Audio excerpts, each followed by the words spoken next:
Hyviä uutisia tuli tänne Adampolis Finland eli Manserten Espooseen ja täällä on Suomen ensimmäinen MAN Powerlayer moottorilla vai mitä Mikko? Joo, morjesta vaan Tero. Tosissaan ensimmäinen D30 on saatu maahan ja purisee tossa mukavasti taustalla. Ja värityksestä ja logoista päätellen lähtee tonne hyvinkin eteläiseen Suomeen. Sinne se varmaan suuntaa ainakin alkuvaiheessa. Mites tämmösiä D30 ne nyt on sitten saatavilla? Tässä meillä on kaksiakselinen eli 80, mutta... Joo, kaksiakselisiin rekkavetureihin tällä hetkellä ainoastaan saatavilla uusi voimalinja 360-stä 560 käytännössä on se repertuaari moottoritehoissa ja sille välille sattuu sitten tehopykäliä. Tuossa on sitten toinenkin auto mennyt saman tien ja on telipeliä sitten perinteisemmällä MAN-tekniikalla. Joo, kyllä. Perinteinen luotettava D26 siellä keulalla 520 teholuokassa sitten on viereisessä autossa. Mennäänkö tästä ulkoisesti katsottuna ja päällepäin? Näähän näyttää samalle. Varmaan pitää mennä tän niin sanotusti takapuolelle, jos näistä haluaa jotain eroja löytää. Niin se on Joo, ohjaamot perusosilta samannäköisiä.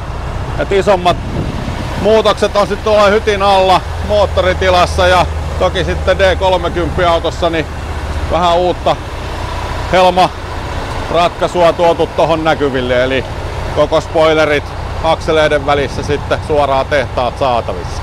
Saadaan sitä aerodynamiikkaa ja joka paikkaa. Nyt kun katsotaan tänne perään, niin täällä on tosiaan vielä tätä perinteisempää moottoria. Ja sitten on mentävä tänne. Tää alkaa mennä hankalaksi tää autotunnistus nyt. Joo. Ei varmaan... Vähän eri näköinen on moottori tuolta takapäästä ja ennen kaikkea myös sitten vaihteisto. Siellä liittyy vahvasti voimalinjaa. Eli uusi vaihteisto sitten tullut konserni tuote sinne perään ja 14-vaihteinen vaihteisto ja normaalisti tiellä kuljetaan ylivaihteella 80 plus nopeuksissa. Saadaan polttoainekulutus alas ja sitten tarvittaessa suoraan vaihet hyödynnetään yhtä lailla, että saadaan sitä polttoaineen kulutusta järkevälle tasolle. Oletteko sitten saanut näitä nyt sitten jo enemmän niin sanotusti tilausputkea? Tietysti kaksiakselinen on meillä vähän hankala koko luokka, mutta... Ensimmäinen auto nyt on tosissaan Suomessa tarjouksia on kentällä ja toivotaan, että ne pikkuhiljaa sieltä realisoituu kaupoiksi, että kenttätestit ainakin Euroopassa asiakaspalautteiden osalta lupaa hyvää polttoaineen kulutusta, niin miksei samoihin lukemiin sit päästäisiin myös täällä Suomen maalla. Joo, ja kyllähän tuossa on nähty sitten samaa moottori johdannaista näyttää olevan tarjolla toisellakin valmistajalla. Siellä on saatu erittäin hyviäkin tuloksia tästä näin. Ei muuta kuin toivotaan kuule teille onnea ja menestystä tälle sektorille ja me ehkä käydään juttelemassa jossain kohtaa täällä asiakkaan kanssa sitten, että miten on matka lähtenyt käyntiin. Kyllä.